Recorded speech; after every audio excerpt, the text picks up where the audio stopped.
We're here on the set of The Ish, and I'm Janine. This is my co-host, Keisha McLean. and we have a very special guest today, JESS HILARIOUS. Well, actually, we call you Jessica Robin Moore, JESS HILARIOUS, Jess the Man. You got a lot of names. It's a whole bunch of hats to wear, isn't it? Yeah, you can just call me Jess. It don't matter. How y'all doing? You know, I feel weird calling people by their Instagram name. Yeah, I know. That's why I say just call me Jess, girl. Okay, We're Jess. from the same city. What's up? So we're here today with Jess, and you know, it's a lot of pressure having to interview an interviewee. Yeah. Interviewer. Interviewer. Yeah. Interviewer. Because you do this every day for a living. Yeah. With everyone. With everyone.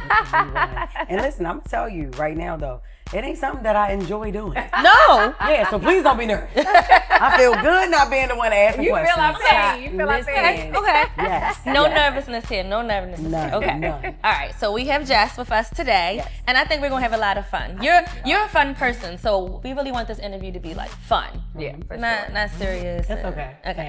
Same. Okay. Same.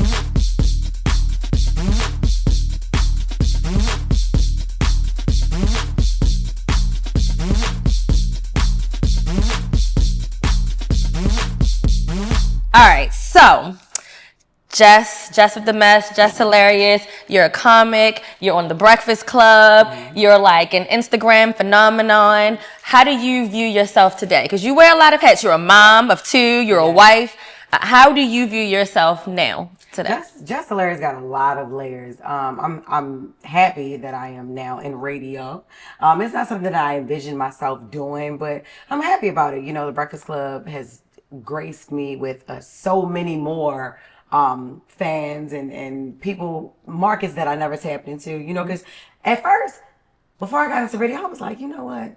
Who is listening to radio? But then you get there and you like, yo, people, we have 91 million people listening to What? us. 91 million people. Access to all them people. I listen. I said, oh, I thank you. Listen. I think so. I said, all right, I got to sell something else. You know what I mean? Period. So that just elevated everything else I was doing. It amplified everything I was doing. I'm about to be an author. I'm dropping a book next year, 2026, early next year. So it's gonna come out January 2026. That's so exciting. Yeah, what's your book about? Is it about like how you grew up or Yes, the origin? yes. So it's about how me and my son's father got to be as close as we are and then raising our son. So it's a co-parenting memoir.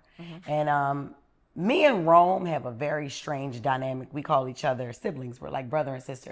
And it's weird because we did have a baby. We laid down together. We was At one actually point in together. life. I know, at one point in life. But now it's like over the years, we have developed such a beautiful relationship where it's like he can call me for anything. I can call him and I can vent to him. Like he's close with my husband. That's He even asked to be the godfather of my new baby. And No, I said, that's hell no. amazing. That was when you draw the line? That's like, come on now. And this is already a strange dynamic. You're not my first baby daddy, not about to be the godfather of my new baby. So yeah, but no, that's what it's going to be about. So it's going to be a great book. I can't wait for everybody to read it. That's exciting. Yeah. That's super exciting. Come on now, New York Times You bestseller. know it. That I'm We're telling gonna you. claim it. We're gonna Speaking claim into it. existence because it's going to happen. So you're moving into the world of the lane of being an author. Yes. But originally we all know you as a comedian, Yep. right? Yep.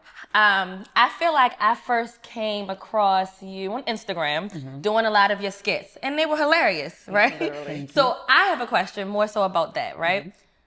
How do you come up with these skits? Like, is it really just that natural for you, or are they like rehearsed things that you plan out to do? You were so quick. Like you were like just naturally in a regular conversation. Yes. We could be out in public. And I'm like, your tongue is like so fast. Right. But I'm like, does she even have to write anything or just off the dome all the time? Right. So as far as the skits, no, they come natural. I may have a homegirl. I may have a homegirl that knows somebody, or I may have been in a group setting with a bunch of people, and I'll see the way, pick up on different mannerisms and how somebody act or personalities, and I'll create off of that. Wow. Like it'll happen in the moment. A lot of my earlier content, I could just be thinking about something and I'll just go to the car, because that's why I first started in the car when Instagram videos were just 15 seconds. I'm like, damn, I got 15 seconds to make these people laugh. 15 That's seconds. what I'm Wow, gonna that's do. a lot of Yes. pressure. So it was all off the top of the dome. And you know, most of that stuff come from growing up in Baltimore City and being in the hood. Whether people like to admit it or not, that's where most of the Where are you grit and from the in Baltimore? I funny- know West Baltimore, but where? Emerson Avenue, Harlem and Okay, Dukeland. come on now. Harlem and Dukeland. West North side and is the best Dukeland. side. I'm North and Dukeland all day. Okay, North so and you West Dukeland. Side too? All the way. Period. All the I'm way. West Side County. Okay. I'm from accept it. Woodlawn. Okay, Woodlawn. Woodlawn. Well, Okay. our counties That's aren't not like yet. other That's Woodlawn, not cities' really. Woodlawn is the city. I agree. Woodlawn is the city. My husband would say differently. He tried to joke like, "Oh, you a county girl?" I'm like, "But I'm from Woodlawn." Yeah, that's still the city. That's a loophole. I appreciate that. Woodlawn is a loophole. Did you go to high school in Baltimore or you went? I did not. I went to high school in Dallastown, Pennsylvania. My mom, so I became a rebel in my middle school years, and my mom was like, "You ain't going to no Baltimore City Public School for high school. I'm going to ship your ass up the road, up 83 North, and you're going to be around some other people, and we're going to get you out of Baltimore so you don't become a statistic." And I went up there and started doing all types of drugs with the white people. See? I said, "Mom, thank you. You take me out of Baltimore where I'm not even doing no type of drugs." I hadn't even smoked a blunt until I got around white kids. You know what I mean? But I just started being defiant. I was just like, because my mom, she grew up in the church, you know what I mean? So she was a deacon, and I had to be in the house at a certain time. I couldn't, so I had to like sneak out and be with my friends and party, sneak and see boys and go to the movies and shit and all that type of stuff. And then after that, she was like, "Oh no, I'm getting her out of here." And then I went up there and became a little junkie. A whole junkie. Yup. Dating a white guy, just thought, I was like, okay. Dating a white boy in school and everything. But yeah, I went to Dallastown area high school. It was a great high school. It really was. It prepared me in a lot of ways for a lot of things, you know. So it was a good school. My mom meant well, and I'm actually glad that she did that. I couldn't understand in that moment why she did it. You know, I was just like, "Oh, she's taking." I used to make up shit because it was a predominantly white high school. So I used to make up shit. Like the first week, I was like, "Ma, they being racist. Somebody already called me an N-word. Nobody had called me nothing. Nobody. Everybody was trying, "Can you teach me the Dougie?" And I was like, "Oh no, I just didn't want to be there." You know what I mean? Nobody looked like me. Nobody acted like me, and I just was like, "Oh." But by my sophomore year, I had won best smile, best personality, funniest person. I made the I made the yearbook for like a different title every year. So I was really happy to be there. So when I first went away from Baltimore, I didn't know that Tu and Do and Doug was Neither a thing. did It I. took me years to not say Doug, right? But beyond those things that we say a certain way, that we're always going to say a certain way. Yes. Do you feel like Baltimore prepared you, like put a different type of toughness in you now that you're going all around and you're this well known, like, hell yeah. you know? Hell yeah. I feel like Baltimore made me the comic that I am.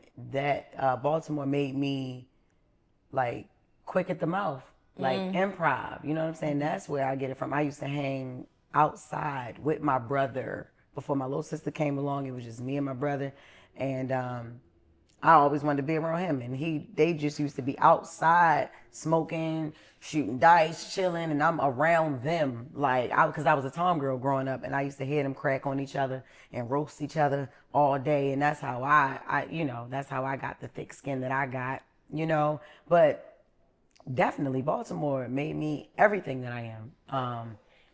With jokes, from my personality, from the mother that I am. You know, I slept one of them kids in a minute. I don't care.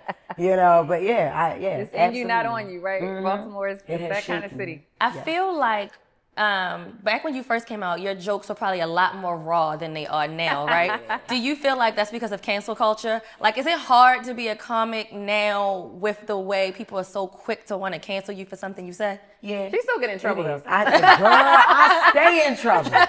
Listen, if detention was a person, it would be me. Yeah, but no, absolutely. That's the cancel culture is, I think I was like one of the first people to be canceled, to be honest with you. I ain't even gonna lie. Yes, I did not even realize that it was gonna be like that, because again, growing up in Baltimore, you say what you want. Yeah. You know what I mean? And then when somebody attack you, you hitting below the belt. That's just what it is. It's not even, we not really even thinking about it too much, like, oh, this is gonna hurt this person's mental health, and this is gonna, gaslight this person, and that, right. We wasn't thinking like that. You know what I mean? So yeah, now I'm under the microscope, in front of millions of people all the time, steady watching what I do. I got to be careful about every little thing. Now we got these small communities of people now. Everybody is behind the phone. Everything is so, everybody feel like they got a voice so they can attack you. They don't care what they say to you. It's like, so I know I can't say everything online. But on that stage, I let it go. Because the stage is a different beast. You know What's the difference? First of all, it ain't a lot of people. Right? Okay. You know what I mean? Like, it's not as many people online. Everybody got access to everything online, right? When I do my shows and I'm selling out casinos and theaters, and I still do comedy clubs, which are very intimate. They range from maybe about 275 to 350, 400 people. And then that's the intimate. theaters. Go off. Right.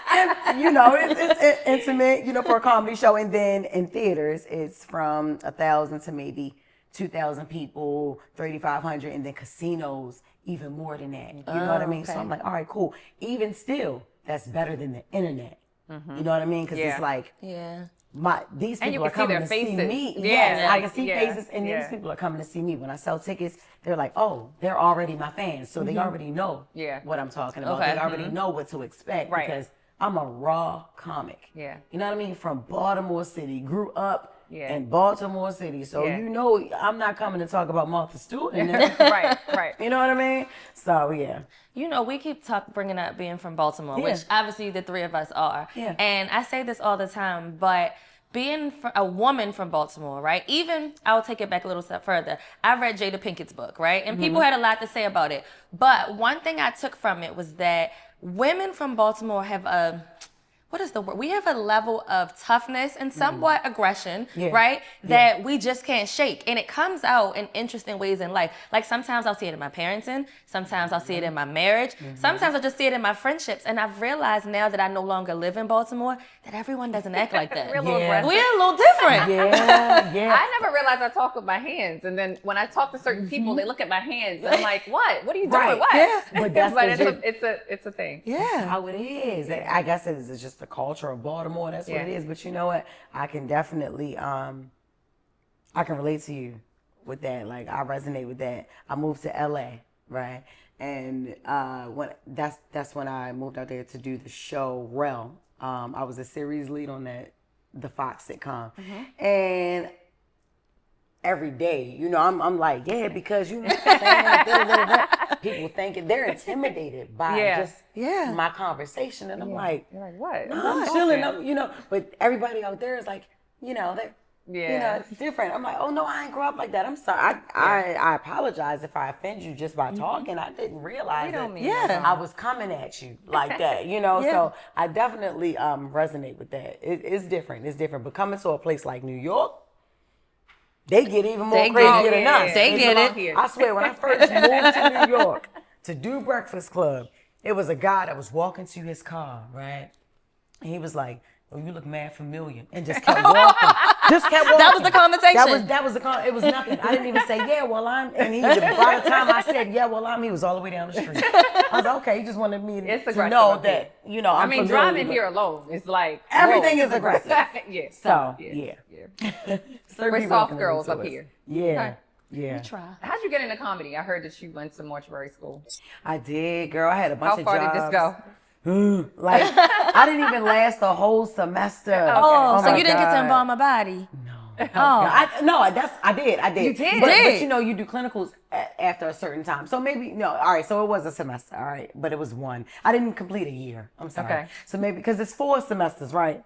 It is. Yes. Sorry. I ain't yes. been in a while. I was thinking there are 4 semesters. No, there's 2 semesters. There's 2 semesters, 4 quarters. Sorry. Blind. I've been out of school for a long time. Me too. But no. All right, so it's 2 semesters and 4 quarters. Okay, so I went for 1 semester, right? And then I had clinicals.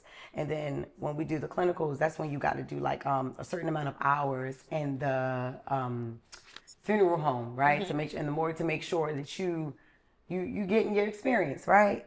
Man, I wasn't paying attention, obviously, during the embalming lesson, because I didn't realize when you put too much embalming fluid or whatever, the body still releases gas, right? Ooh. So the limbs still move. You can have a leg move. Oh, the body can burp. Baby. It can air releases from different parts of the body, girl, and it be scary as hell. And then I'm in there, and I'm like, what the hell is going on? That was the last time they saw me. And when that man arm moved, like, yo, hey, I ain't dead. The whole time, I was gone. I was gone. Was it from that to comedy right away? I went from that to comedy right away. But before I even got there, I had a bunch of jobs where I just didn't get along with, not people, but it was just like, I guess the perfect way to put it is I could never fully be myself at a job, like from McDonald's to Walmart to, Radio Shack. Like I'm taking Radio Shack. I'm showing my Radio age a Shack. little bit. Woo. I used to want to work at Radio Shack and Blockbuster. That's all I wanted to do was work at those places, right? From Sprint to T-Mobile to any job that I had, I just could not keep, like, because I always was funny. I always wanted to talk. I was working on jobs where you couldn't just talk like that. You know what I mean? I'm like, nah, I gotta find something that serves me. You know what I mean? And I just kept getting fired. And then I was a thief for a long time. I was stealing things.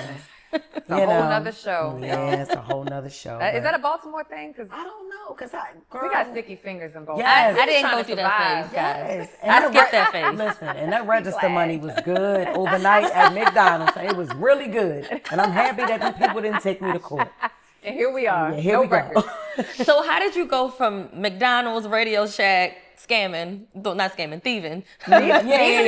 scam. I did. Listen, there's a difference. You're right. I'm I ain't sorry. gonna lie, I might be a little bit of Nigerian because I was scamming too. I did. Oh, man. I know. Keisha said, "Wait, you." Damn. Listen, I was after the register got me in trouble. I said, "All right, I'm gonna start stealing credit card numbers." You know what I mean? Okay. So I did that for a while, and then I started feeling bad. Okay. And I said, all right, I'm gonna put her credit card back. Okay. And then so you put a credit card back, and then how did we go from that to comedy? Like, what was that transition? Well, Instagram, it just came out, right? And it was like 15-second videos. So I started making videos, right? I didn't even realize that I was going to be a stand-up comedian. That's not even something that I even grew up on. I didn't grow up watching TV. I didn't grow up watching stand-up. I grew up watching TV, but not stand-up, right? I never studied the OG comics before me. I never studied, like, who, I didn't know. I still haven't to this day watched Richard Pryor. Wow. And that's an exclusive for the Ish podcast because I never told nobody that in my life. I never watched a single stand-up joke from Richard Pryor. I didn't grow up. I just kind of fell into it. You know what I mean? I would stay up late at night just to hang out with my dad to watch Comic View at night, but I was like 3, 4, 5. Like, you know what I mean? I just thought I was being cool with my dad. You know what I mean? But I always been a humorous person. I get that from my dad and my brother. You know what I mean? But when I started making videos, they started going viral, right? And then being in Baltimore, the local comedy scene, it was cool. I would go to these little open mics and stuff, and then Desi Alexander, who's also I know Desi. I grew up with Desi is funny, right? He's so funny. He's a Baltimore comedian. Always been, right? Yeah. He's a Baltimore comedian, and Cool Ant. He's an activist now, right? But he was a comedian for a while and also a promoter, and he was like the creator of Cool Sundays. Every Sunday we would go to not SNS Lounge. It was by Morgan State University. It was something right. It was like a lounge right across from there, and they would hold these open mics. And one day, him and Desi was like, "Yo, go up there." And I was like, "Hell no!" They was like, "Yo, you already doing your thing on Instagram. Just put it on the stage." I'm like, "No, I ain't doing that." And they called me up and made my ass go up there. Really? And that's how I started doing comedy. Wow. How did it go? It went good, cause by the grace of God, I was in my city, so I already knew what people wanted to hear. I know how to talk like us. I know we like crabs. I know we loved, just I know what we like. So I was like, okay, I'm gonna go up here. I'm gonna talk for 5 minutes. 5 minutes turned into 10 minutes. And then I started getting the light, right? But I thought people were taking pictures. So the DJ dropped the music out of nowhere. And I'm like, damn, he gonna cut me off like that? And Desi was like, because you're supposed to been off. That's what the light is for. I'm like, oh, yeah, but y'all shouldn't have threw me up there. And then from then on, I was doing comedy. Wow. And then I got the call from Martin. And then that was a few weeks after that, though. Martin called you. I had only Martin been Lawrence. Martin Lawrence. What? The Martin. The Martin. What up, like him. I swear, yes. His brother Rob Lawrence called me, and Martin was right there. And it was crazy because he was like, have you, how long you been doing stand-up? I had only been doing stand-up for maybe about 3-4 weeks. Wow. But I was like, about 2 years. You know what I mean? Like, I've been doing it for a long time. Like, I've been in the game. He was like, well, I'm on my What Now tour. I think it's called the What Now tour. It was 2014 or 2016, something like that. And he was like, I'm from Maryland. I'm like, yeah, you're one of my favorite comedians. Like, yes, I know you're from Maryland. He's like, okay, I'm coming to the city. I'm coming to Baltimore. Would you like to open up? Wow. Wow. I never knew this story. Yep. That's dope. That's how you know something is ordained by God. Yeah. That part. And I didn't even know That that. part. Remember, I just told you I didn't grow up in stand-up. I never studied it. I never watched those who came before me like that. And I called Desi like, yo, Martin just called me. Can you help me write a 10-minute set? He gonna give me 10 minutes. At the beginning of the show, he said, I got you. I went and sat down and wrote with Desi. Wow. Went out there. It was called the Wells Fargo Arena at the time. So the right? DC arena. No, it was called Royal Baltimore. Farms. Oh, It was called Baltimore. Royal Farms Royal Arena. Farms Arena. Yes. Chicken and gas, right? That's what it was called at the time. Man, I went out there, 13,000 people. So that's a big arena. That's a And big arena. forgot everything Desi had told me to say. But one thing I was always good at is pivoting and improv and everything. So they wasn't going to boo me. Right. Shit. I did my 10 minutes. I even went over. I did 13 minutes. I was 3 minutes over. And off the top of your head, just like. Off the top of my head. Wow. Because I was just like, yo, this my city. Chill. Yeah. You better. Yeah, I pull it together. Man, they laughed. I left on a high. I saw Martin. He was right there because he wanted to see what I could do. Wow. It was Melanie Camacho. She was also on the show. And I was like, so like 2 more people had to go after me. I was like the very first person. And I was like, damn, I saw him looking. And then after the show, he was just happy. He told me, he was like, oh no, you got it. You good. Wow. And What I a never told blessing. him. He ordained you, girl. Yes, and I never told him. I ain't been doing this shit long. But I know he gonna see saw it in my one of first these video interviews. ever. Yeah, exactly. So yeah, that's how He's it going to see it on the ish. Yeah, he gonna see it on the ish. Per. That's speaking ordained that. Yes, Yeah, you ordained that. Just with the best is my favorite thing in the world. I mean, it. I'm down the rabbit hole. Anytime I go to it, and I just I'm just there for hours. Yeah. it's the funniest thing ever. Yeah, I love it. I know you draw from all kinds of things, but like, when did you know that was gonna hit? Was it just the likes and the views? Man, I honestly didn't even know. I didn't know because I first started doing it when Love and Hip Hop came out. When Mona Scott Young and that Jim Jones and Chrissy Lampkin came out with Love and Hip Hop. Love and Hip Hop. Child, I was doing Just with the Mess on reality shows at first, right? And then after a while, when the hype started dying down of Love and Hip Hop or whatever, then I was like, you know what, I'm gonna do it on what's happening in the industry, like music and pop culture and hip hop culture and, urban and shit, like what's that, but I didn't think it was gonna take off. When I realized that, oh, this is something, is when 50 Cent had hit me, and he was doing something called 50 Central. He wanted to like dive into comedy some type of way, right? And he had the show called 50 Central. I know, 50 Cent wanted to do everything, right? He was like, I'm gonna be known for everything. So he was doing 50 Central, and it was gonna be on BET, and it was like centered around comedy, and he wanted to buy it. He wanted to, and I was like, nah, this is my baby. Like, I don't want to buy it. You know what I mean? And I don't want you to buy it. I don't want to sell it. I want to be the creator of it, and I know it's gonna pop. It's gonna land somewhere great. And that was still like the kind of sort of beginning stages of it, right? But he saw something great in it, so he was the first one to really like want to invest and buy it. Like, no, I want you to do this shit here, right? But Mike Epps, he's one of the first real mentors that I had as far as ownership and keeping what you create. Like, you always want to keep that. If that's your baby, you craft it, you get it to where it's supposed to be, and then you license it. Okay. You know, he taught me, he was teaching me things in the beginning. And a lot of those things I didn't really understand until just recently, you know what I mean? But Mike Epps was giving me the game very early. So I did sell 50, you know, end up telling him like, nah, I don't want to sell it. I don't want to do it on, you know, I'm cool, Fib. I don't want to do it on 50 Central, you know. I'm sure he respected. And then he did because he's a businessman as well. Yeah. And he knew, he saw it, and he was like, all right, I'll get you on something else then, you know. And he has yet to get me on anything else. I'm on 50.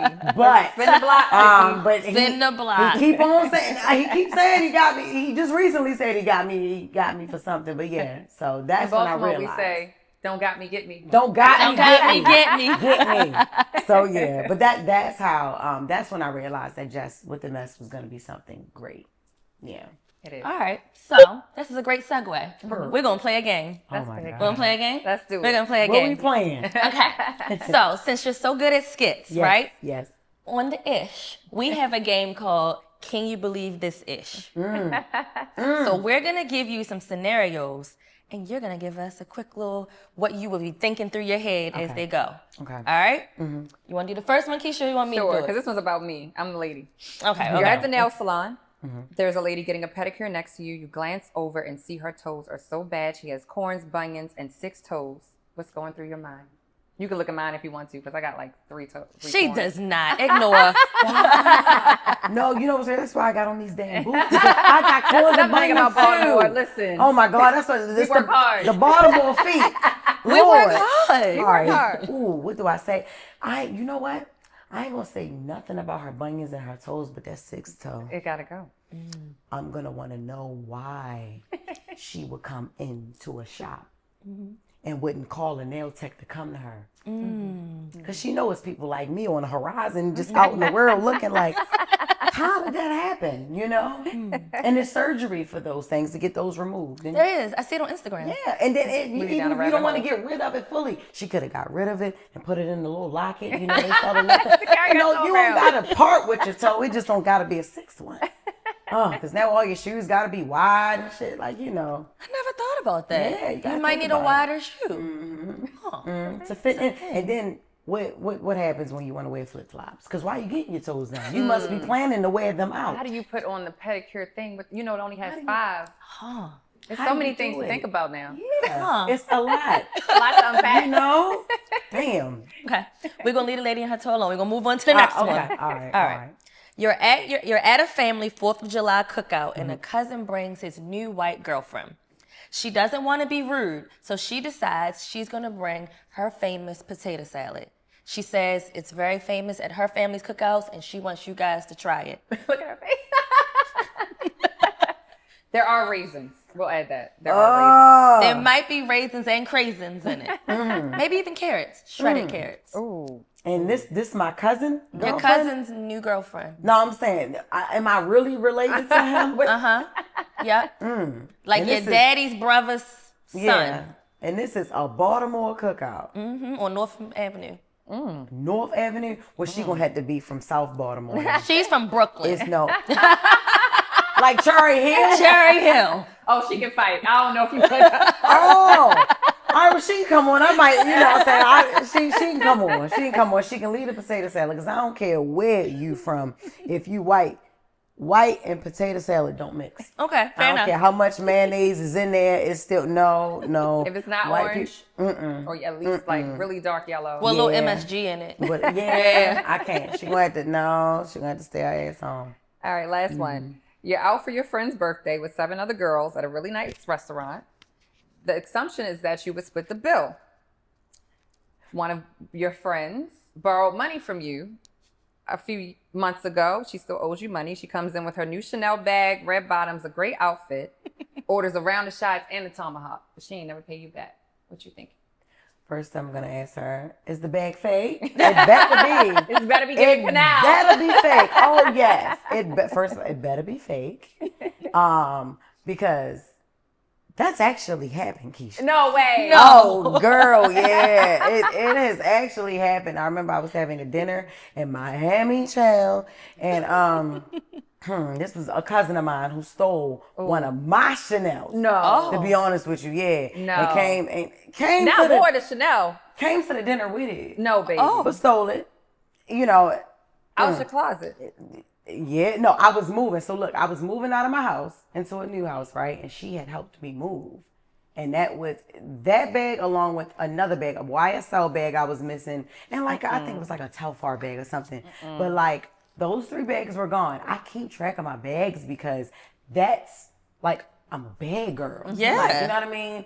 And that's an investment. Like, yeah, don't play with me. And she came with the bag. But yeah, she owed me money as well. But not only did she owe me money, she stole my damn bag and we fought. Oh, yeah, that's on site. At dinner in Miami. That's on site, Dinner cousin. in Miami at prom. Yes. We At fought. prom? We fought. And when the police came, they took her because they knew JESS HILARIOUS. So Ah! I was so happy about that. So that was actually a real scenario. Wow. Yes, ma'am. Wow. Do you feel like you have survivor's remorse? Because growing up where we grew up, it's not, you think that your origin story is similar to other girls. And you sit down with them, you like, yeah, because when my father was on crack, and they be like, girl, what? Yeah. You know, Yeah. like you think it's normal. It's not normal. So do you feel like you have survivor's remorse now that you are elevated into different things, like when your friends and your family want from you, or you know? You know what? I used to. I used to. But no, not now. Because you know, Keisha, it'd be so hard, right, to take everybody and people don't understand. Like I have put on so many different family members. I done helped put on so many. I've created jobs that I didn't even need to, to help people, family, friends, just creating things that I could have called like somebody in the industry to do, or but nah. Yeah. I don't want to be by myself and then look back and go to Baltimore and people still down there struggling. So yes, I try to put everybody on. And then that shit will mess you up. Yeah. Because as many times as people will call, hey yo, can I hold this? Can I hold that? Can I have this? And I give it to you. And you say you're gonna give it back, but you ain't never had this amount of money in your life. Yeah. To even, instead of saying, yo, can you put me in position to me? Because it's a mindset. I realize, you got to stop helping people who don't have the mindset to be on their own. Because if I'm paying your rent for you for 6 and 8 months, and it's like, when I stop, what you gonna do? What you gonna do? Yeah. You know what I mean? It's like, at some point, like, I can't carry, and these are grown people. Yeah. I can't carry you. You know what I mean? So, survivor's remorse, yes, before, but now, no. You learn from your mistakes. I learned. It was the Chanel bag. Yes. And the jobs I created and how much money I lent out. I'm like, God, what's the craziest thing somebody asked you for? The crazy. See, no, I was really saying, no, that ain't the crazy. The craziest thing that somebody asked me for. See, I don't really like to even say. It could be a stranger. To be honest, honest, it could be anybody. It could be in your DMs. $100,000. No way. Oh, real quick. That's a bold ask. They said, let me From hold a family 100,000 member, real Like, quick. let me just hold 100K real quick. And it's the crazy thing. It ain't even let me hold it real quick. I got this business plan and I need you to help me get my business off the ground and everything and blah, blah, blah, right? So then I'm asking questions about the business. And it's like, nothing else after that. You can't even tell me What the business is? You ask somebody what to ask me, thinking that I was gonna give you. Why wouldn't you start off with at least 10,000? Why would you just come out with 6 figures? And you're one of my family members, nigga. What? I promise, when I get up, it's gonna be. It's up. No. All that gonna be shot up. Think it's a game. You know what I mean? But yeah, that's the craziest thing somebody's ever asked me for. The craziest amount of money I've ever given to somebody is $50,000. Oh, baby. Did you get it back? Two questions at once. We have so many questions. Didn't get it back. But I learned from that as well. Yeah. You know what I mean? I learned from that, Never had any intentions on paying me back for it. I've had people that I bailed out of jail. Just all types of stuff, but Yeah, I learned real quick. Yeah. Gotta be selfish. Yeah. And I mean that in the most selfless way. Yeah. Hey. Gotta be selfish. Come on, selfish. Selfish. Live by that. Gotta be, yes, gotta be. Ish. Yeah. Ish. Right. It's different too when you have your own family, right? Yeah. And you have a husband, you have kids. I know for me, like I had to start, it got different when I had my own thing to protect, right? Yeah. I couldn't be for everybody and I couldn't feel like I had to give to everybody because that's less than I'm giving, even if it's just energy. So And that's how it was household and my before. family. You had your family, your husband and your kids. Like that's how it was Yeah. before. People were used to pulling on you, and you were used to doing things to help everybody. But it's like, yo, now I have my own covenant. I got my own people, my own village. Yeah. So people don't understand that all the time, though. We get it, girl. So I was really excited when I found out that you were going to be the newest person on the Breakfast Club. Yes. Radio is a big deal. I know we talked about a little bit before that you didn't realize people were still listening to radio. Didn't realize. Did not. Girl. 91 million people that we 91 million people. 91 million listeners. Crazy. Prior to you, they had their Gap, and then before the Gap, they had Angela Yee. Yes. She was a big personality on the show. Was that hard shoes to fill? No. Y'all are so different. No. They're very Personality different. wise. Yeah. Yeah. We definitely different. Shout out to Angela. She got her own show, Way Up with Yee. So yeah, I feel like what me and Angela do is different. Okay. You know what I mean? Yeah, she was very different than I am. She is, still very different than I am. Yeah. I didn't feel any pressure of having to fill shoes. I think I felt more pressure of having to be with two dudes, right? Two guys who don't care, because we know the Charlemagne, and then we know, but see, I guest hosted with those two before actually getting the job for a year on and off, right?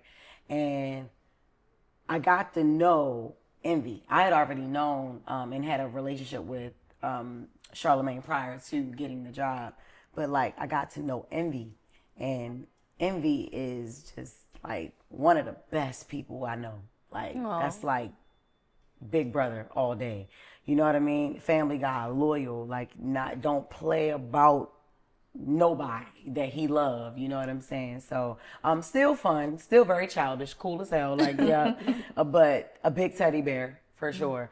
But I was intimidated at first. Like not intimidated. That's the wrong word. But I was like, I ain't know what to expect, because it's different co-hosting. You got to be up there once in every so often versus being there every day and having to show up and think of that you got to be fast, quick on your feet, and then doing that shit at the top of the morning. I was gonna ask you that's a lot of energy to do. What you get in at 5, 6 a.m.? What we go on air at 5. I have to get up at 4 when I plan to do like a full face and makeup. We're on air at 6 a.m. So I gotta leave my house at no later than 5:30 to get there, and then have to show up. Yeah. You know, my voice is deep and raspy. I sound like somebody falling on. And I'm like, but to do that Monday through Friday, it's like, I love me some iHeart. I love me some Breakfast Club and everything. But I'm still getting used to that shit. I'm still getting used to it. And then when I was pregnant, it was even worse. I can't imagine. And my third trimester, it was harder and harder to get up every day and to have to do that, But I love it. I love it. Did you feel like you had to put your stand-up on hold when that happened? Because that's a big commitment. For a while. It changes your schedule. It changes everything. I had pregnant. Go off. Yes. Girl, you're a superhero. And I was doing all of it at one point. Yeah. When I was pregnant, I was touring. I was still filming other things and then doing Breakfast Club. And I was just tired. I was so tired, y'all. And I loved being there because, you get to talk your ish. You know what I'm saying? Like, you get to do that you know what I'm saying? You get to do that every day and just being you. But what about those days when, you going through something. You know, you still got to show up for those listeners because they going through something. You're their medicine. You're their person who got to wake them up in the morning. Yeah. And you know what I mean? So it's a lot that goes into it. It's not as easy as everybody think it is. You know what I mean? We know, child. Now we know. Yeah, girl. Yes. You Y'all guys know. interview someone, I would say, what, every day, every other day? Girl, every day. Every day? And sometimes it's 2 and 3 interviews per day after day, the B? show. Yeah, so we do the live show from 6 to 9, and then we do interviews from 9 to whenever we're done. Oh, wow. Girl, some interviews may run an hour and a half. Some of them may be a half an hour, but Wow. you just never know. So you don't really know what time you're going to get off? No, you don't know. No, girl, I don't know. But sometimes I'll be like, all right, my daughter got an appointment. I gotta go. But no. I get, and that was the thing about it. I didn't like doing interviews, and they knew that prior to me getting the position. I was like, you know what? I don't like doing interviews, y'all, because I don't be knowing what to ask people. I just be like, hey, how you doing? And that's it. You know, I just never been, and people think because I'm just with the mess, I would love to interview, and I know all the things to say, and all. I was like, no, I don't really be wanting to talk to these people. I be wanting to talk about them, but not talk to It's a whole them. different thing. But when you're there and you're in the job, you start to get used to it, and you're like, oh, okay, I would like to ask Taraji P. Henson this. Oh, I do want to ask a Kevin Hart or Will Packer, or like you or Felicia Rashad. Oh, She yeah. came Y'all up, get you all know, the legends. Yeah. What? And it's amazing, and I'm like, sometimes I'm starstruck. You know what I mean? I do want to ask 50 Cent why I was not on Power. You know what I'm saying? Certain things like that. So you get those things, and you're like, okay, all right.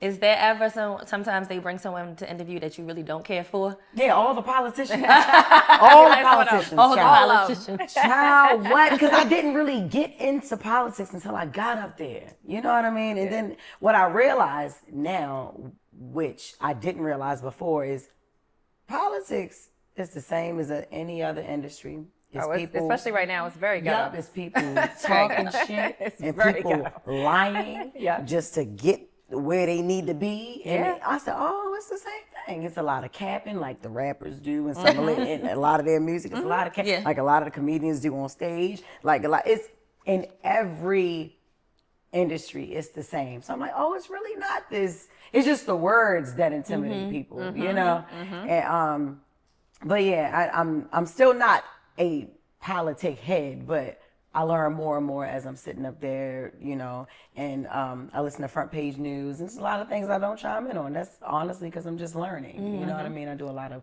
listening when I'm in these interviews and everything. But I also don't want to be sitting in an interview and not asking no questions, and then somebody feel like, oh, damn, what? Just don't know or just don't. It's like, no. So sometimes I'll be like, no, I don't want to sit in here and not have a question. Right. You know, so they'll help me out with it. They'll be like, all right, ask this. But it's like, I ain't the type of person that asks, because if you ask a question and somebody asks how you know that, then it's like, you know what I mean?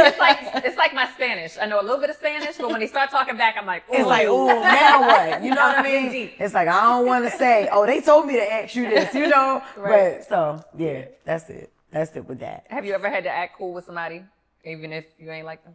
No, Besides I don't need no the help. politicians. I saw the Sexy Red spat. You know what? Which it wasn't a spat. Right. You were trying. You Yeah. were standing on business. But Yeah. you were like, but no, really. Like, what did I Yeah. do? Like, Yeah, and she really couldn't tell you for real. She couldn't. And you know, the thing about that interview that day, right? I was guest hosting, so I didn't even have the job yet, right? And my thing was, I understood where she was coming from, because she was what, 8 And she was months pregnant. Yeah. pregnant, Yeah. hormonal. Imagine just every day you gotta Yeah. wake up and you see shit on the internet Not about just that, she was freaking you know. barefoot on the stage. You know what I mean? Yeah. And then the thing, Not just, don't bait her. right. It's fine. I know, right? But it's things that she was. I'm talking about barefoot, pregnant, Yeah. looked like 4 or 5 basketballs in her stomach, Yeah. and she's still doing, and then the things that she stands for and she represents, I didn't always agree with, and I still don't agree with, and I told her that in the interview as well. Like, yo, I'm not gonna agree with everything you say, though, Sexy, and the thing is, Sexy ain't want She ain't want no problem. She ain't want no smoke or nothing. She just really wanted me to know I be hearing what you be say saying about me. You know, and because even when she said, I liked your little videos, and I just, you know, and everybody loved Just with the Mess until they end up in the mess. You know what I mean? I hope we don't end up in a mess, Janine. We might. No. But it was one person that I did. I'm not gonna say I had to act like I was cool with her, but there's a podcast, right? And it used to be called Horrible Decisions. Now it's called Decisions. Yeah, familiar. Mandy and Weezy. Mandy and Weezy. Now, Weezy, that's my boo. I love her. They're cool. And I actually do love the show. I am a fan of the show. I am. I love what those girls have done. Their tour is immaculate. It's great and all those things. But, you know, me and the trans, we always beef every now and then. You know what I mean? Every couple months, we beef. I think we got a beef scheduled for next month, too. You know what I mean? But you'll wait till after Pride, but you know, I'm gonna wait till after Pride, you know. But Mandy had called me transphobic, right? And that wasn't always how she felt, right? I guess around certain people you want to appeal a different way, right? On air, this was said? On air, okay. She said. This is on one of their episodes. Somebody had sent me the episode, and because their episodes are so long, I was like, oh, just tell me what you want me to listen to. I ain't about to listen to the whole thing. Somebody talk about me, what? And then it was Mandy, and said, oh, I think she's transphobic. And in the episode, Weezy then challenged her and was like, well, you never said that before. Is that you know, you really feel it? She said, no, yes, I have. I did. So Weezy tried to save your ass. You know what I mean? And then you went on ahead and said that, oh yeah, she is transphobic and and went on in that. And then I was pregnant at the time, didn't care, you know. So I went in on her at the Breakfast Club. She's under Black Effect, which is Charlamagne's podcast umbrella. Yes. Yep. And so we were like, I guess, Black Effect cousins, you know, Carefully Reckless. I had a podcast on Black Effect as well. And he was trying to get us to talk, and I was just like, nah, I ain't doing that, because for you to go on there to say that, and the whole reason why she had took that approach is because they had a trans woman who was coming on the show on one of the podcast episodes thereafter. But it's like, you didn't even have to include me in any of that. You didn't even have to say that. It's like, you ain't even had to do that. Like, you could have just kept it so what it was. Because at one point, you didn't think I was transphobic. You know what I mean? But you want to jump on a bandwagon. You know, and then it was like, I called her alcoholic and all that, and it was crazy. Jessica Robin Moore. And then she was that Baltimore, you go low. What? We go We low. gonna go low. I'm sorry, Michelle Obama. I don't be going high like that. You know, I might get a little high, but when I get high, I'm gonna go even lower. So don't play with me. She made a video and she was like, Jazz, like, you forget I gotta see you. And at the Black Effect Podcast Festival. And I said, no, you forget that I gotta see you. And look, I'm not the only, and I'm pregnant. I didn't know about none of this. Right. I didn't either. And I'm pregnant at the time. Man. And I was still pregnant at the podcast festival, but I don't travel by myself. I'm from Baltimore. And the people in my team is from Baltimore too. So no, maybe you forget that we gotta see you at the, you know, but nothing was said to me. Nothing, I wasn't approached. It was nothing else after that. And then so fast forward, they had changed their podcast name from Horrible Decisions to Decisions. And it was for, right? Yeah, horrible. Yep. Like it's like a sex podcast. Yep. Very sex geared. I guess. Yeah, it was. Yep. They're still edgy, but they, you know, they didn't want any limits. You know what I mean? And, you know, with Horrible Decisions, I guess that, you know, is a lot of business things going on. But they came up to talk about them changing their name, and because they were revamping and rebranding themselves. And I played nice. I ain't gonna say I had to act like I was cool. I played nice because I have a job to do at the end of the day, you know. But no, I don't like people like that. I can't do that. So speaking of on-air riffs, you and Lauren LaRosa had you talked out your disagreement, but live on air. I love this. On air. Yeah. And You love it. I was indifferent because I wasn't sure if, you know what, I'm not going to say. It doesn't matter what I think. I'm curious what you feel. Yeah. Do you wish that you would have handled it privately, or are you happy that the two of you talked it out publicly on air? I don't wish it would have happened privately. Man, I'm glad it happened the way that it happened. Sometimes that's what needs to happen. Mm-hmm. You know what I mean? Because I ain't really the behind the scenes type girl, yo. If I feel disrespected or I feel Especially like publicly. it's something, you know what I'm saying? Publicly, I feel like, yo, ain't nothing wrong with bringing it to the forefront. That's why I went live the night before. Now, I didn't know that we were going to be on air talking about it, right? But I knew after I had went live, I had erupted a whole volcano, right? I knew that. I walked into work. Envy wasn't talking to me. Ooh.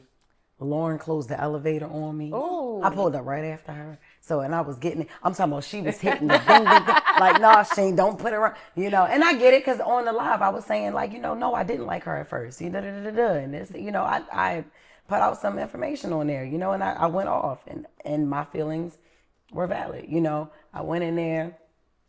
Nobody was talking to me. Charlamagne was the only one. He gave me a hug and he was like, come here, crazy ass. Gave me a hug and he was like, all right, I love you. I said, I love you too.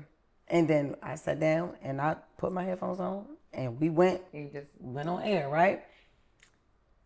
I felt the tension from her. I felt the tension from Envy. They wanted to talk about it. I said, all right, let's talk about it.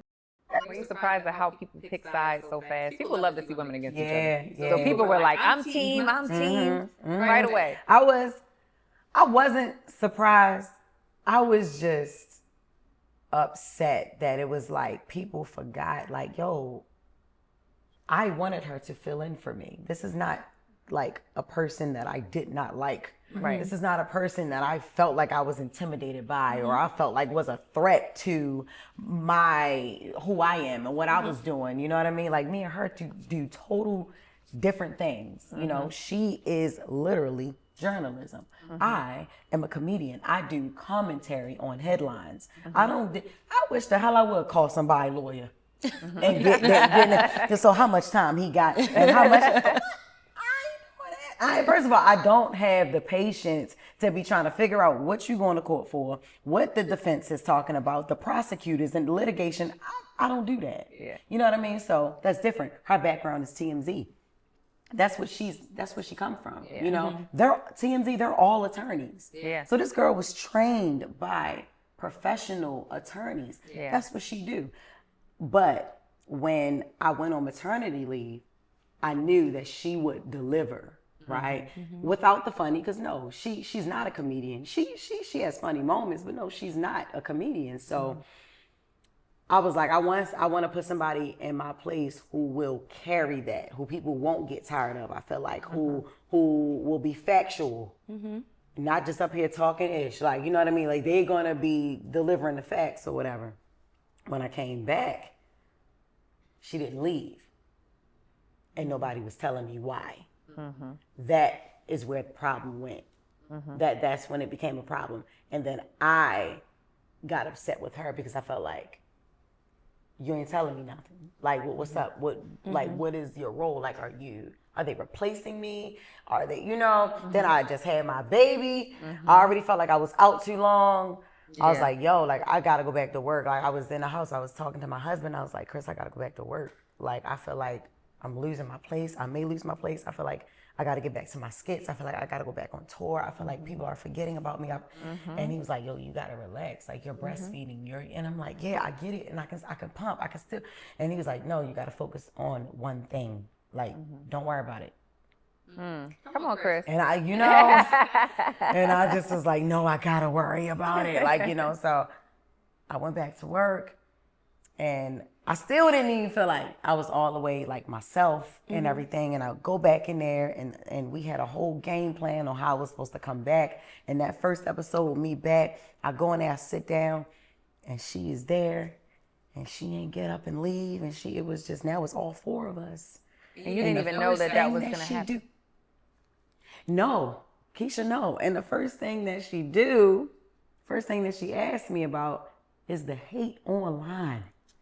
Not even about my daughter, not even about how, how bad I wanted to come back to work. But how are you doing? How are you? Yeah. I see your nose went down, you know what I'm saying? I see you looking a little snatched in your little suit and everything. And, she got back. Thank you. Right? And I already didn't feel pretty. I didn't feel like myself. I didn't feel, and I was like, wait, what? You asking me about some hate? Like, what? Yeah. And I was upset, and the thing that triggered me was her words specifically when she was like, because we were all out at a party last night, and people were saying, well, I like you better on the show, and I was like, after months of me being home reading that already, like, yo, really, because I wasn't only seeing that, I was seeing, oh, we want Lauren, and I was saying, oh, where's Jess? And then I was even saying, where the hell is Yee? I was saying people wanted Angela Yee back. I was saying, so I was saying all kinds of things. And then for you to come and only speak to that one part, that one perspective, right? I felt like, I was like, oh, I don't fuck with her. I don't trust you. I don't, that was my initial feelings toward her in that moment. I'm like, damn, I picked you to do this. They didn't know what they were gonna do for maternity leave. You know what I mean? Like they thought about still rotating people and or it just being the guys or whatever. And I was like, no, I want her. And like for that to happen and and so that hurt my feelings more than anything, right? And then after I still wasn't getting any answers. So I just kept my head up. I was still working. I ain't, and then I started asking. And it was like I wasn't getting anything. So after a while, I'm like, shit, whatever. I'm gonna go live. And then I went live and I told exactly how I felt. And then that's when that was leading up to the next day. We went on air and we discussed that was the big blow up. And I started crying and I got emotional because of what Envy said to me. Envy was like, yo, I F with you the long way. Like, you are loyal. Like, I mean, I'm loyal. Like, and then you went and you said, we don't have your back. I don't have your back. And he's had my back through a lot. I just think that they didn't understand what I was talking about. Y'all let people run with the narrative of I hate Lauren or I don't like her. I'm intimidated by somebody taking my job. No, if I knew that we were going to want a fourth person, then that would have been better. I wouldn't have thought that, she's taking my job or y'all setting me up for a replacement. Like, but I'm glad it happened. That's why I said I don't regret going live. I don't regret us having that big blowout on air because now we have the best chemistry ever. I can tell. I can tell. It's awesome. Like, that's my girl. It's a good balance, yes, too. that is my girl. Yeah. So, yeah. I'm so glad you spoke on that. I think I didn't have a baby till I was 36. So I had a whole life. Yes, girl. And I remember that pressure of, I got to get back to work right now because I got to feel like me and I work hard, right? You had the baby, right? Yeah, like you already have to deal with all of that. Yeah. And then you have to deal with whatever happened in that time. And it wasn't really that long, few months, whatever. But for you, it feels like forever. A year. Like yeah. So I get it. And I'm glad you spoke on that because a lot of women deal with that. It's really hard to balance motherhood and working. It's a lot. Like, I know when you leave here, you said you gotta go take the baby to swim classes, right? Like, I don't know how you balance it all. Like, you're doing a lot. You're on tour, correct? Yes. Right? You just said you're waking up at 5 a.m. to go to 4. I gotta leave out between 5 and 5:30. Yes. Yeah. You recording skits. Yes. You're taking time out to do podcasts with people like us. Doing my book. You're doing your book. Your book. How do you manage to balance it all? And I use the word balance loosely because I don't know that there really is like a balance. I think sometimes the scale is tipped more one way than the other. But you're wearing a lot more hats than I could say me personally. And I can't imagine adding another thing to my plate. So I'm just curious, like, how are you doing it all? Honestly, I'm still trying to figure out a perfect balance for it. I have not only a 10-month-old, I have a 13-year-old son. He's growing into being a little young man. His little balls and drops. The boy's got deeper and everything. He is like calling himself dating and all of that. And he's dating? Yes, girl. We I have have a girlfriend now. Boy, 13, that sounds about right. That's it is crazy, right? Because he's up in Jersey with us and everything, with me, and his girlfriend is in Baltimore. Oh, he having a long distance Yeah, relationship. that's what, and they talk like, and I'm hearing her like, I don't know how long I'm gonna be able to not be able to see you. And he like, just trust the process. Not trust the like process. my mother, as soon as her contract is up for Breakfast Club, I'm coming back. And just wait for me, hold it down. What? I'm Hold like, it down? wait a Hold it minute, down? wait a minute, girl, like 13, going on 30. I feel like literally. crazy, man. So I'm still trying to balance that, right? Because I that's all I wanted. I wanted to be full-time wife, full-time mother, full-time entrepreneur, full-time businesswoman, full-time. And listen, it ain't that much time in the world. It's not. To have that, I'm still balancing it, but For sure. I won't stop. I don't know what the formula is. I don't know what the regimen needs to be. Doing your best. That's what it is. That's what it is. I'm still trying. So yeah. So we know Charlamagne is a mental health advocate. Yes. We've had events with him in the past, some of our partners. How do you deal with your mental health and process your feelings? And do you feel like you use comedy to mask feelings, or do you use comedy as healing to get through your feelings? Both. Yeah. I use comedy for both, to mask feelings and to deal with like that is therapeutic. Being on the stage is therapeutic. That's why I felt so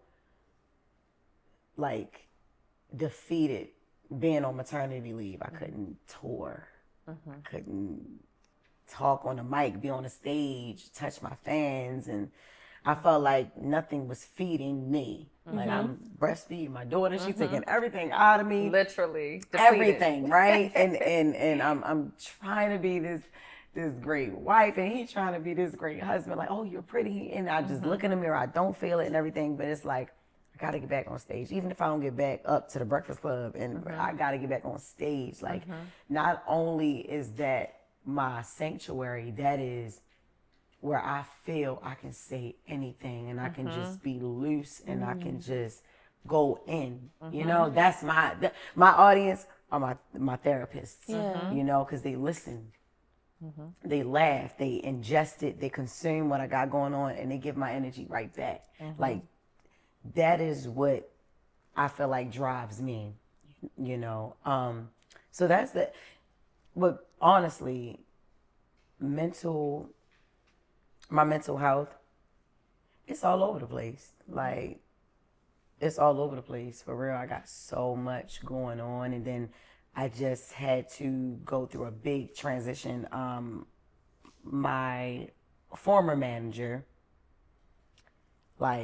totally messed my business up, just so bad. And when you work with family, were they with you for a long time? Oh, since the beginning? Oh, baby. Since the beginning, doing this 10 years with me, and a family member who I deeply trusted, grew up with me. You know what I mean? And you put your business in somebody's hand. I was too trusting. I wasn't disciplined in a way. I wasn't involved in my own business like I should have been.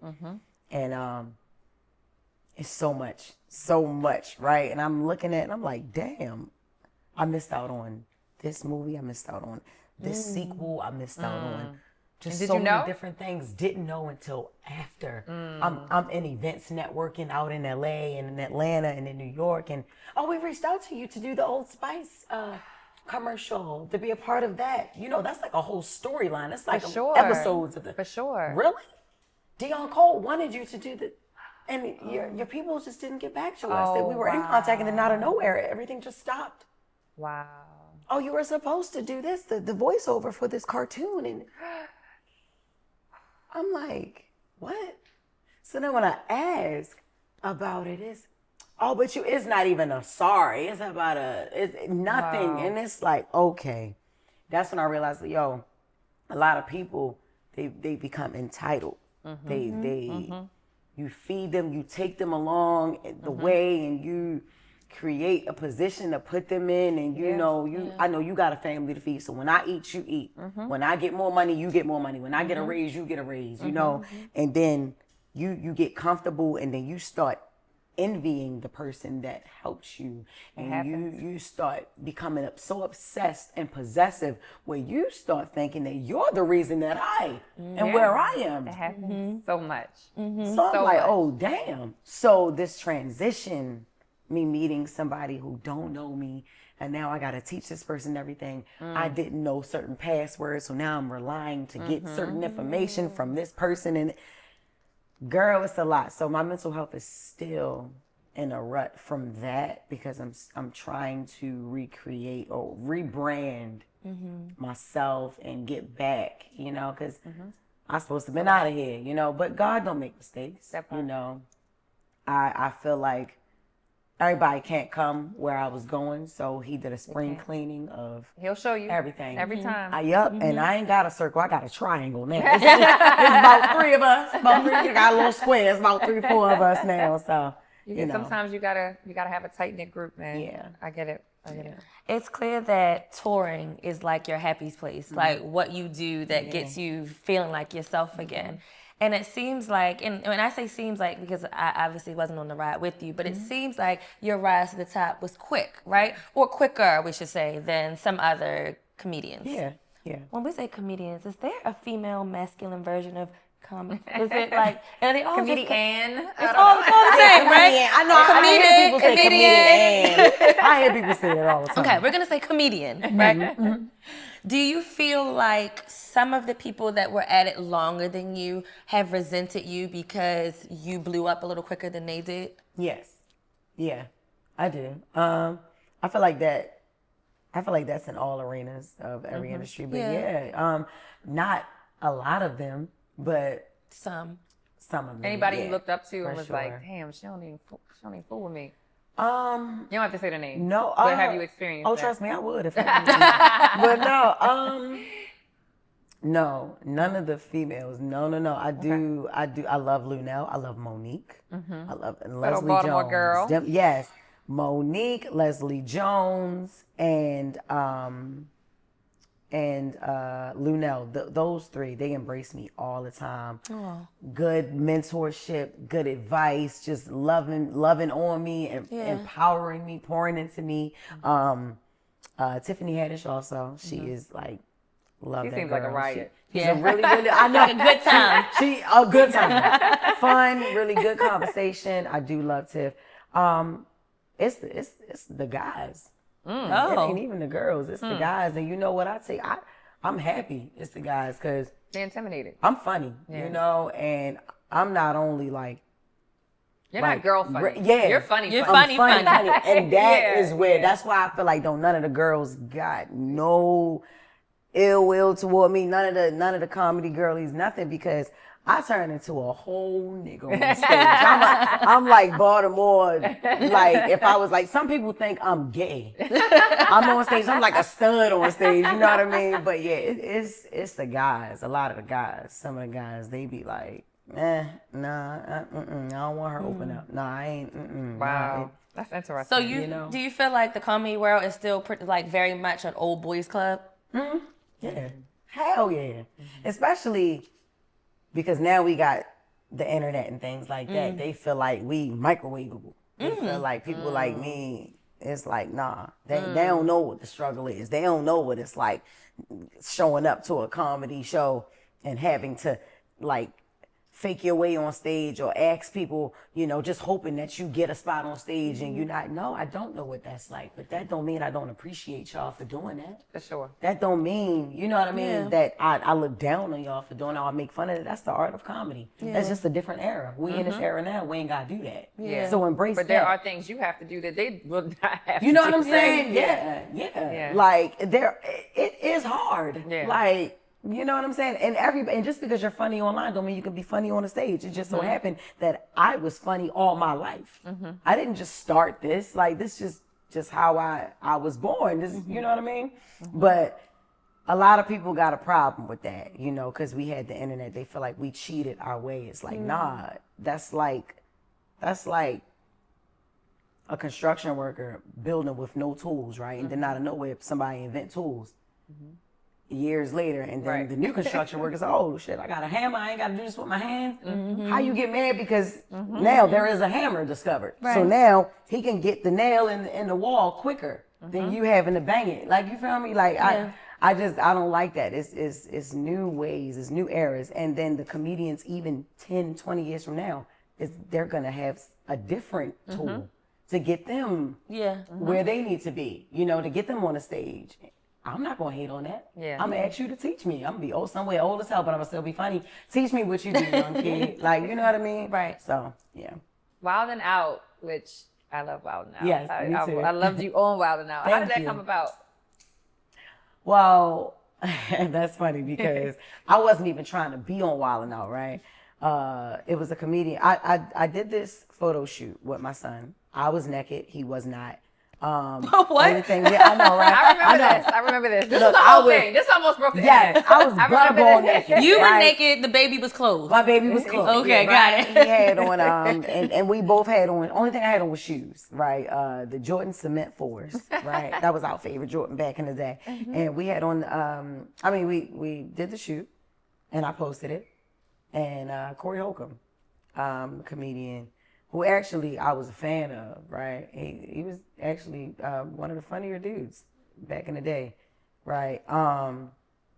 He had said, he posted the picture on Twitter with the caption, "This is why our young black boys grow up to be gay because of black wars like this." No. No. Man, what? That wasn't even a joke. That was just mean. Wasn't even a joke. That's why I say that was just mean. Really?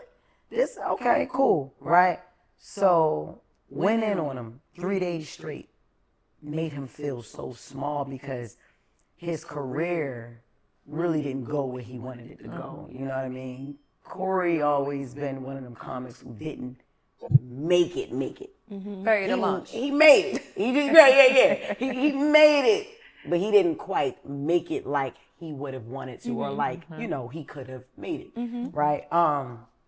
And rode his ass for 3 days. Nick Cannon saw it and was like, "Hey, we're having auditions in New York for Wild and Out." I knew Corey Holocomb was on Wild and Out.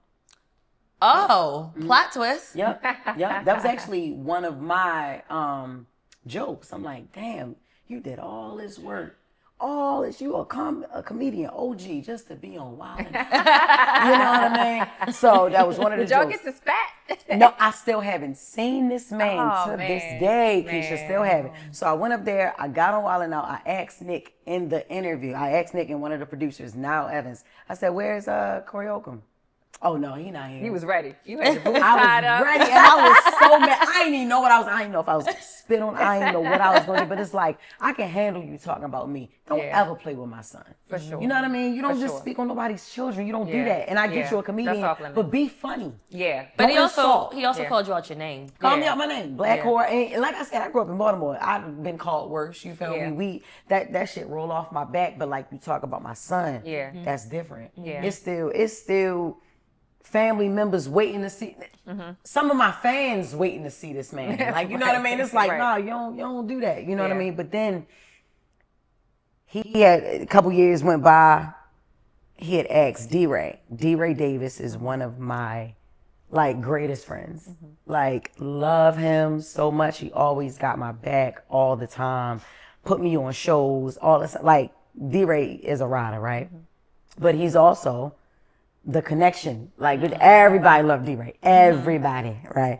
And so he asked D-Ray, "Can you tell Jess that I said sorry about it?" Okay. Don't ever send an apology through another grown man. You're a grown man. You grown to this man. Yeah. Right? So then I got his number. I ain't gonna tell y'all who gave it to me. I got it. D-Ray didn't give me the number. I got a number from somebody else who didn't like his ass. And then I called him. Get him. Called him with my number blocked or whatever. And we on the phone and we talking and he was like, "Yo, to be honest with you," I said, "Yo, what is up with you? Like, you keep my name in your mouth. Like, what's up?" You know, I didn't accept your apology from D-Ray because I felt like you're a grown ass man. You can come and apologize to me to my face or call me yourself.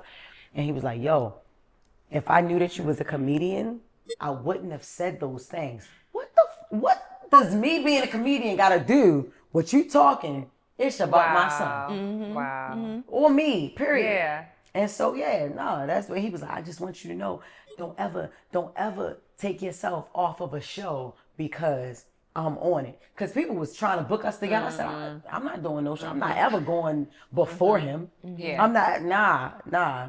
I said, if anything, like, you going to open up for me, nigga. I ain't ever going to be on no show and go before you. That's not going to happen. Yeah. And so he was saying, like, don't ever do that because you're a comic, you funny, and don't ever turn down the show because somebody is on it that you don't like. I said, well, nah, obviously you need the money more than I do, so I'd rather you take the show. I don't want to be on the show with you because I ain't trying to act like we buddy. I ain't never going to share no stage with you because you're a clown. Like, I don't like that. So That was a very Baltimore term. very much Clown. Right. So that's that. I still have yet to see him. He still, every now and then he say something about me. It is what it is, you know. But yeah, people be walking out his shows and stuff. I said, that's what happened when you don't open up for me. Because I can make people like you a little bit more, Corey. Idiot. Well, I'm sure he'll continue to apologize. Yeah. Or continue to talk about me because I didn't accept the apology. Or that. But it is what it is. I have this very irrational fear. I actually have a lot of irrational fears. They're Yes, really Lord. ridiculous. But one of my irrational fears is being embarrassed but on a stage. Really? I don't know. It's just an irrational fear. Okay. Have you ever like bombed a show? Like gone up there and the people like just didn't laugh? No. You've avoided my irrational fear.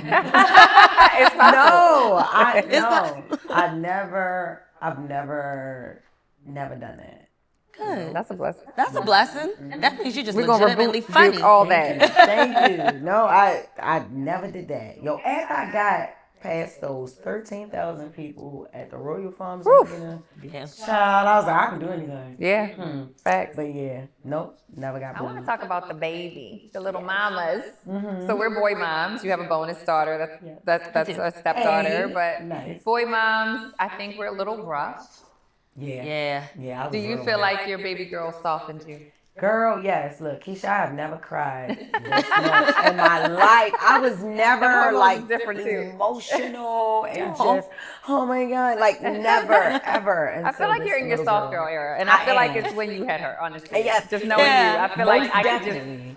Yup, Yeah. I'm like setting into the whole wife of it all. Come on you know? now. Like, yes, I'm really, really soft now. She really makes me soft. There's no other word. There's no other way to say it. She makes me soft. Although I am still a very dominant woman.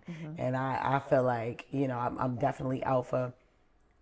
She is like the piece to that puzzle. Oh. Right? Like it, I feel good. I feel really, really good. And I feel like now I can be soft because I have a reason to be soft. Other than me having a husband and somebody who I look at as my partner and just my protector, and he provides and he does it well.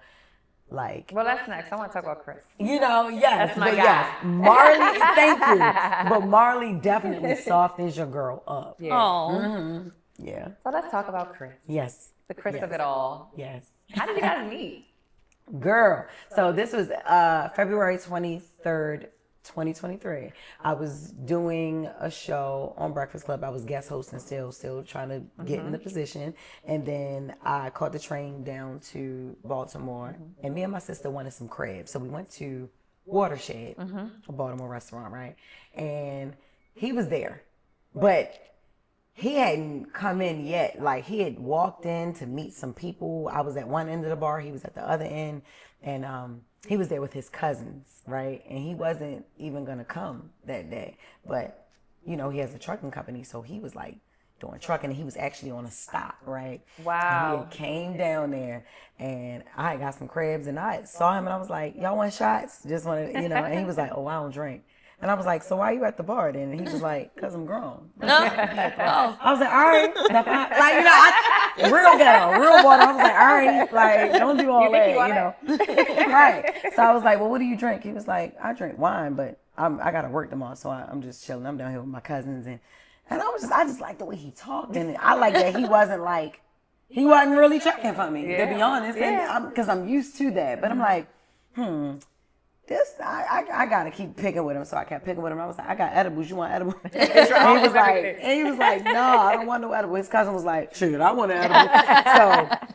So I gave his cousin an edible, and then I started we started talking back and forth a little bit, and I'm flirting, and he got a little bit flirty, but he knew who I was, but he didn't know whether to take me serious or not. He didn't know if he was going to be the next joke or the butt of the joke or what. So you can tell he was really trying to reserve himself, like, nah, I'm good. Like, I don't know what you want. And then when I got up, you never really realized how drunk you are until you get up. Okay. When you sitting down at a bar, you drinking shot after shot, you don't really realize it hits you when you stand up. Especially outside. What? And where were you, Fed Hill? Yeah. Yes. What? So I go to the bathroom. I stood up. I was like, oh, wow. I was like, sis, I told my sister, I was like, sis, walk me to the bathroom. Because I feel like I'm going to fall, and I don't want to fall in front of him because I really want to get his number. And she was like, girl, he don't want you. And I was like, damn. So we went to the bathroom. I came out, and he was already up out his seat, right? And he was like signing. He had just paid his tab. And he was like, hey, I want to know if I could take you out. I didn't want to leave without getting your number. Sis was wrong. Period. I was right at her ass. I was like, told you. I was drunk. I was like, told you. And then so I go to put my foot up behind the chair, and there was no chair right there. And I was like, oh. And then like he kind of caught me, and he was like, all right, look, I'm going to just take your number. And then I'll text you. So he took my number, and he ain't hit me that day. He hit me the next day. Put you on ice. He hit me a few days later and was like, hey, it's Chris that, we met at Watershed, and I wanted to know if you were still up for that date. I really do want to take you out. And I was like, yeah, for sure, and then he booked a really, really nice restaurant at the Ivy Hotel. Oh, right? yeah. The Magdalena. Yes, Magdalena, right? And they have like a private room, right? So he didn't I ain't never been in there. Yeah, he didn't know if I wanted to be bothered or not, or if I was okay with people like that. He wanted to get to know me, so he booked that room, and we ate duck. That was the first time I tried some damn duck. All of that. Impress you. Yes, and then we just got to the conversation is what got me, right? Because I was done with dating. Oh, y'all, I was like, look, last guy, messed that up for everybody. So I really planned to just sleep with Chris. I really just wanted to sleep with him, and that be it. Honey, the conversation had me so engulfed in who he was. I was like, oh, no, I want to know more about you, because he had lived in Kuwait for like, I think maybe 5 or 6 years. Wow. And then he had also in Thailand, and he had traveled to all these places because he used to work for the government. He was working with the army. So it was like, he was, and although he's 2 years younger than me, he was just always so mature.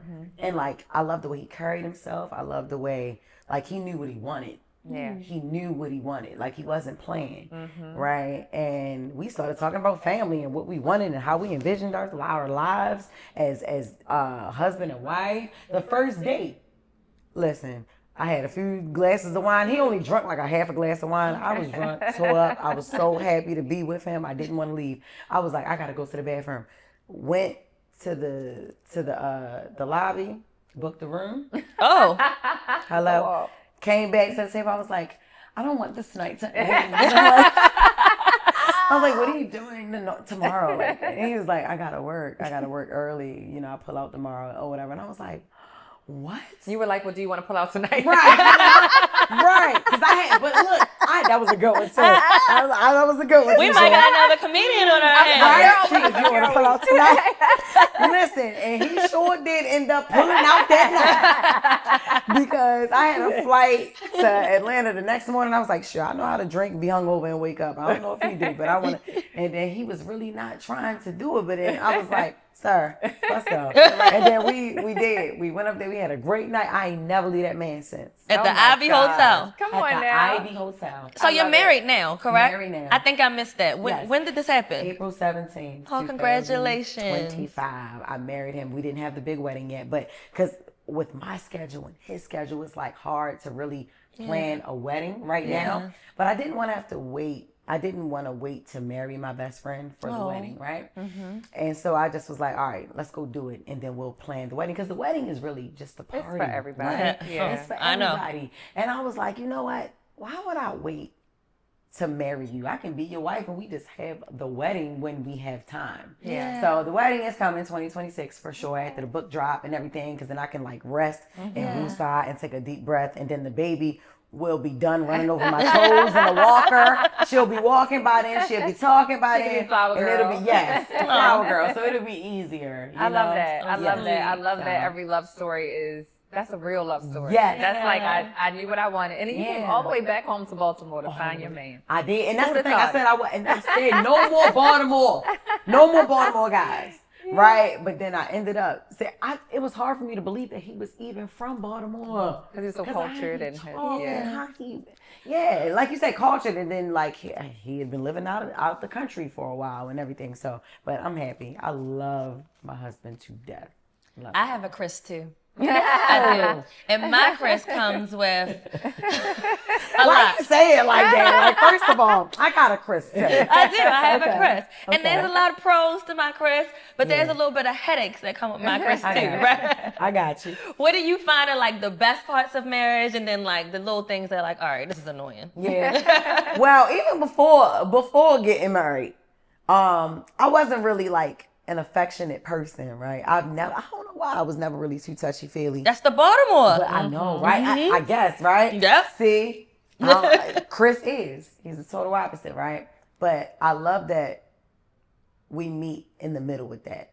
At first, I thought that was gonna be a problem. I was like, oh my gosh, he public, what is it, PDA? Public display of affection. All that. I never was that type of person. Like, oh no, please don't kiss me in public. Don't hold my hand. I don't want to hold hands. People don't wash their hands. I don't want to do, yes. I'm like, no, I don't, but that was like annoying to me at first. But now, well, actually, long before now, I found myself like reaching for his hand, and because he stopped once he realized that that's not what I like. He was like, all right, cool, all right. So he just stopped. It was never even a conversation. He stopped, and then I was like, wait, no, And then so I started reaching for his hand. I started kissing him, pulling him forward. I mean, pulling him to me in public, and and then at night I can't go to sleep without feeling or touching any part of him. Like our legs gotta be touching each other, whatever, but that was the only thing that was annoying. First of all, no, he's a Cancer. Oh, emotional. I'm a Leo, but I'm right over the cusp, so I got both. Listen, oh my God, my daughter is a Leo. Oh, yes, Marley's a Leo. Yes, but no, they can be petty. Them Cancers can be. He got the same birthday as 50 Cent. Oh. Oh. That's talent. Yeah, that light skin nigga there. Yes, he could be petty, and his petty don't stop sometimes. Like he can get real. And so we got a real racist household, because he is Mexican and black, and I'm black, but I be going in. Every time I be like, oh, I'm gonna call ICE, don't play with me. Like all types of things be happening in our household. And then his mother is straight Mexican, so I be like, I'm gonna sing your mother back.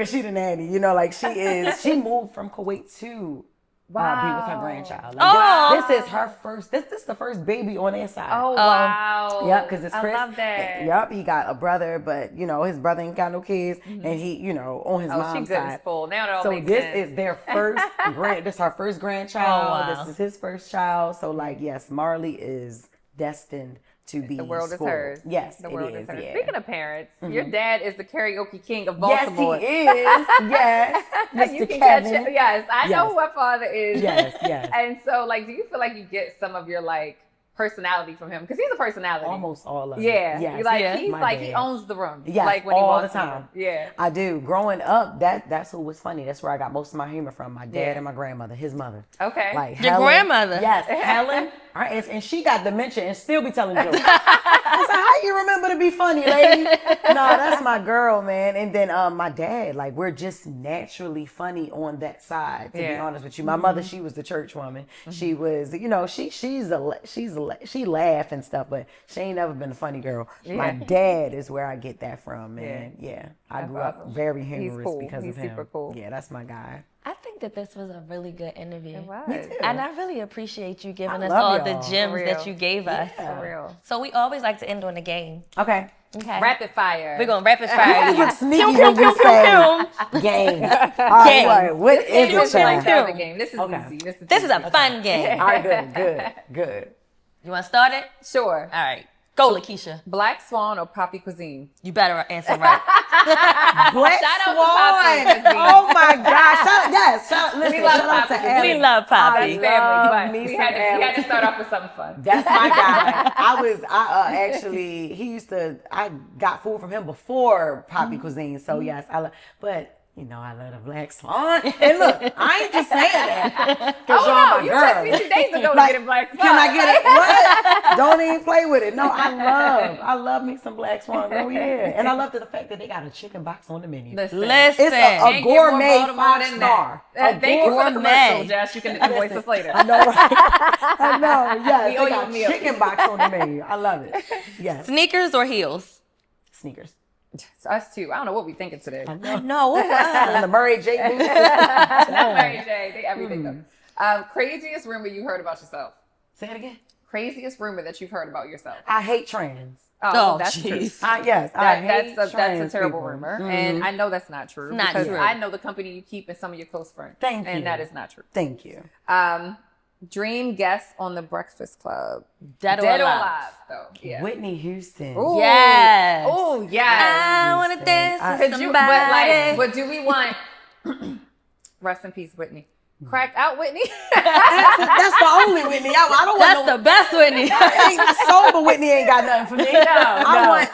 I need druggy Whitney. I need druggy Whitney. That's the one who Crack tell it is like whack it is. Whitney. Yes. That's You what we better want. lay low. I need her. I need her. Yes. I used to love Poppy and Whitney show. Oh my my God. I gosh. did too. And I was a Oh little my girl. God. I shouldn't even have been watching that shit, but it. it was the best. The reality hemorrhoid show. show. It was Hemorrhoid so episode. good. What? They were Girl, crazy. yes. But we all wanted that cracked out love, didn't we? Loved it. And then listen, Lorenz Tate. And he alive. And he married and I am too. But I would love to see him. I would love to see him up the Breakfast Club. Come up there, Lorenz. If you weren't doing this, what job would you secretly love to try? Oh my God. If I wasn't doing this. And this is so many things. To be honest, y'all, strip. You know what, Jess? I knew you were my spirit animal. Girl! In my past life, the confidence I would of it all. love to do. Yeah, girl, that's what I'm saying. In my past life too, like the confidence. I feel like I would make the best stripper. All right, wait, we got to take this one step further. Baltimore stripper or Atlanta stripper? Ooh. You know what? I just went to the Atlanta Strip Club for the first time. I went to, where was I at? Was it Magic City? It wasn't Magic City. Was it Magic City? It was, Magic City. Magic City. That's where I went. Yeah. The holy mecca of strip clubs. In Atlanta. That's where I went. And I seen some girls doing some shit. And I was like, oh my God. I was like sitting there like, oh my God, like I was on Broadway watching Wicked or something. I was so excited, yo. I'm gonna say I'm sorry, Baltimore strippers. Y'all know I love y'all to death. But Atlanta. I ain't gonna lie. It's And they got good food. Girl, the what? chicken wings. The wings at The the strip chicken club wings. is crazy, and I only been to 3 in my life. And I love Magic City. Wings, the food, the service, everything. And then I went in there. I ain't even had to throw my own money. There was some niggas that was so happy to see me. They was like, "Here, Jess, I'm like, thank you so much. Thank you." Yes, I was so happy. Yeah. So I ain't gonna lie. And then my girl Jocelyn, right? Jocelyn Hernandez. That's my baby. I love her so much. I love her show because that's like Neek was on it. Neek is from Baltimore. She's one of the dancers from Baltimore, but like that is like my guilty pleasure watching Jocelyn's cabaret because I'm like, yo, not the way she be talking to them, and not the way they be acting and fighting, without all of that. But like that's if there was a show without the fighting, listen, I would be Jocelyn. If all else failed, I would be a Jocelyn. Period. This is a fun one. This is a Baltimore one. Finish the line. Your mama's so ugly. Oh, keep going. Oh, you need the whole joke. You need the whole joke. Your mama's so ugly, they think she your father. She could be your daddy too. Damn. To be your dad too. And you can take the last one. All right, and last but not least, the Wire or Power? The Wire. All the way. The Wire is 50 Cent favorite show. Yeah. Who knew? I didn't know that. Yeah. All right. The Wire is one of 50 Cent's I didn't realize we had more. favorite shows. Like that's nostalgic. That The Wire cannot be recreated. It can't be no spin off. The Wire will always be that show that cannot be recreated. I because agree. It was so real, and that was. was our life. Yeah. Yeah. You know, that was Yeah. before my. And One I of was my born in high school '92. teachers was one of the writers who was a former cop, and I was like, "This is real." It's Like crazy. Like we could all resonate with that. It was so And that real. was not it. And they also filmed in in Woodlawn sometimes too. For those of y'all There that's you trying to go. credit me. There you go. So tell your husband that is the city and not the county. Woodlawn. is the city. That's right. That's right. But We no, do the have more. Wire I'm all sorry. I the didn't We know. lied. We got It's more okay. rapid It's okay. fires. What's up? Chicken box or cheesesteak? Girl. Ooh. Ugh. Okay. All right. Can I do two answers? Yeah. Yes. Because when I was younger, chicken box. Now, cheesesteak. I with could you, do a though. cheesesteak right I'm now. with you on actually. I can do a cheesesteak right now. Right too. now. That's Yeah. what I'm saying. Yeah. See, We had to go down to Philly. See, because the chicken ain't like it used to be. Chicken is like all big and fat now. Yeah. It's Yeah, not I cooked don't- all the way I like through the now. pigeon wings. Yeah. back Yeah, then. I The little like baby little, one. Yup, remember Yeah. Tyrone's chicken? Y'all remember? Yeah, Yes, Tyrone's chicken. Even though they was little, they were Yes. the most Tyrone's healthiest was chicken. so Yes. good. I love it. Then you get But the yes, fries, a with the salt, cheesesteak, pepper, ketchup, all that. Oh. With a little bit of hot sauce. a little bit of hot sauce. Yeah. Best chicken box in Baltimore. That's Tyrone's. hard, right? That's hard. So Because it's it's a like food. back in the day, chicken Yeah, boxes, yeah. and now, like you said, All two right. totally different things. Okay, so I'm from over west. Yeah. Growing up, right, we had this spot on Poplar Grove. It was called Champions, right? And it was like a blue store. And it was across the street from the barbershop and the church. Yep. That was the best 4 wings and fries that Yep. you can get for $4.95, right? Then when they closed down, I will go to Emerson Fried Chicken on Emerson and Poplar Grove, right Yep. there, right across from Danny's Chinese curry, y'all. Yep. Okay, right? I know Danny. Because that's the best. That was still the the best best. yak of me. Best yak sold over there. But across the street, Emerson Fried Chicken was the best fried chicken. I would boxes say that I Walbrook had. Junction. Yes, The standalone. On the was that on the corner? It was like, yeah, like right on the corner, not in the junction. Yes, across. not in the shopping center, Yeah. but right across on the corner. Yeah. Listen, that's crazy It was because lit. my son, that is This is- because he went to Kip and Kip is the Yeah. old Walbrook. Yeah. My son I would drop him off to school. This little nigga would wait for me to pull off, look out the door, go across the street to get a chicken box in the morning and take it in school. Cut in school for that chicken box. So you like the chicken boxes that Ashton likes, but yes, I forgot the name of the I never know the name that- of it. I never know it. I but literally they don't. I got tried to good look chicken it up boxes, because too. I was like, what's it called again? We don't know. Exactly. We knew it was. But we that's didn't know what right. it's called. The damn junction. That's right. Fresh Prince or Martin? Martin. We knew She's you were going to biased. say that. I love me some Fresh Prince, but Martin was like, that's different. I agree. That was different. From your experiences, Def Comedy Jam or Wildin' Out? Well, no. Why? Why you say that? Because I actually did Def Comedy Jam. I did Yeah. HBO Def Comedy Jam some years ago, but I didn't grow up on it. You know what I mean? I didn't. I never grew up on it. Wildin' Out. I was watching that show with my son before I got on it. You know, Nick Cannon has always been a great host, a great boss, a great, just everything, good mentor, all of that. He's a really, really great person. I give him a lot of hell, but he, you know, because he be trying to rap, and it's like, come on, Nick. You know, many talents. but I love Nick Cannon, man, and I remember doing that show.